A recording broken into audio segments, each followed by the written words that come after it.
Mendengarkan aspirasi masyarakat merupakan tolok ukur keberhasilan pemerintah Presiden Jokowi. Untuk itu, tim Jenggala Center Bali selalu aktif turun ke masyarakat untuk menjemput aspirasi masyarakat.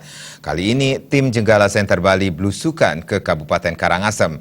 Bagaimana pendapat dan aspirasi mereka terhadap pemerintah Jokowi? Mari kita saksikan liputannya berikut ini. Untuk mengetahui perkembangan kinerja dan hasil dari kebijakan Presiden Jokowi di masyarakat, khususnya di Bali, maka relawan dari Jenggala Center Bali berinisiatif turun langsung ke desa-desa untuk menjemput aspirasi yang berkembang di masyarakat. Mendengarkan aspirasi langsung dari masyarakat merupakan tolok ukur kebijakan dan keberhasilan yang dilakukan oleh Presiden Jokowi, sekaligus sebagai masukan agar kehidupan masyarakat semakin sejahtera. Salah satu kelompok usaha kecil di Karangasem mengaku sangat antusias dengan program usaha kecil yang dibina pemerintah saat ini.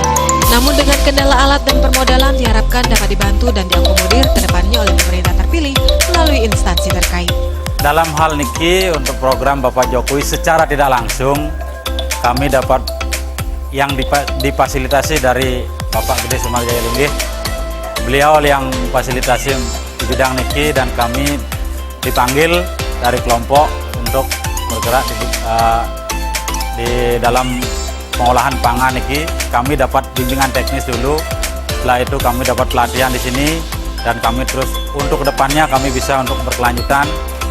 Dan dari itu kami sangat-sangat berterima kasih sekali kepada Bapak Presiden, Bapak Jokowi, dan dari Kementerian Perindustrian Republik Indonesia dan juga seluruh aparat di pemerintahan. Harapan kami di kelompok untuk kedepannya Bapak Presiden bisa membantu kami dari segi terutamanya kami sangat